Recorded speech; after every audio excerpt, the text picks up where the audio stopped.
All right, so now that you have been thinking about gradebooks, I want to show you the new and improved Cognos report that leaders can run. So you're going to want to sign into Cognos and you can go to New Jersey or PA, mark reporting, click on Gradebook Sync Audit Summary. So there's a few tricks here too. So now you can just look at this report period. So one of the cool things that you'll be able to do is if you click on your school, you will now have this report sorted in order by teacher.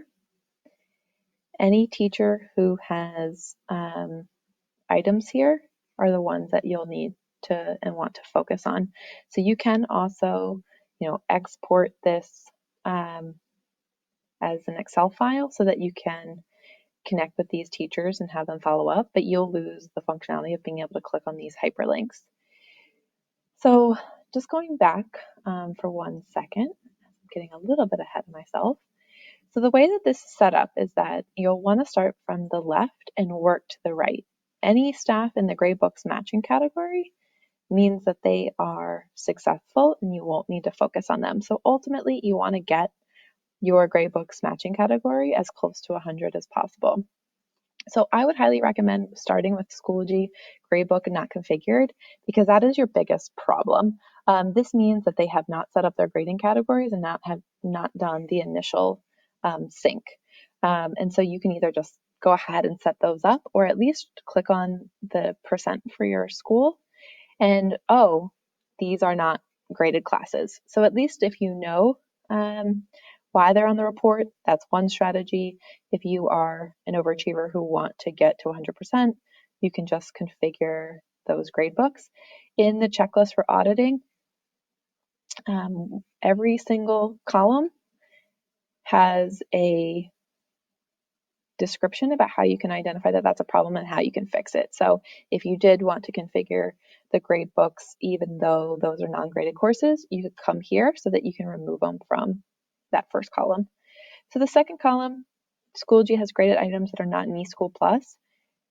So what you'll want to do is click on that section and you can help support those teachers in knowing exactly which items are in Schoology but not in eSchools. So there's a couple general reasons. Either that they did not set up they did not add a grading category for the item, and that's usually the challenge. And so if the staff are using their sync status log, they could resolve these issues before you have to pull this audit report. The other challenge, the only other reason why they would be here as well, is that if you created an item in Schoology and then deleted it, but it was already syncing the eSchools, it doesn't automatically delete it from eSchools. So you would have to go in and delete this item from eSchools as well. So this list, staff would be able to see which items they need to either fix in Schoology so that the syncs restarts, or that they need to go into eSchools and delete it. And so again, if you go to the checklist, there are directions right here for what to do when Schoology has graded items in eSchool Plus. And as I mentioned, if your staff are completing the sync status directions first, they will have fewer items on that tab of the report. Okay, so that's Schoology has graded items, but eSchool Plus does not. This column is a combination of errors where people have items like we just described that are in Schoology, but that they're in eSchools, but not in Schoology. And so that just means that they were likely deleted, or you can look at those and individually troubleshoot as we just discussed. And this tab shows that there are folks who also have items in Schoology, not in eSchools, which means most likely they have not finished the syncing process. So again, if they go back to the sync status log and fix any of errors, they will be able to get all 5 of these items into eSchools and be able to eliminate them from that report. So that covers essentially these 3 items. I misspoke. This Schoology has graded items not in eSchools is when you haven't finished the sync. eSchool Plus has graded items not in Schoology is when the deletion has happened. So there's a new category here called Schoology graded items settings issue.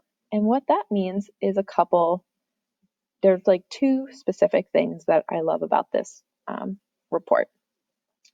So you'll be able to click here to see exactly which items the teacher is having challenges with. Let's see if I can find an example that will open.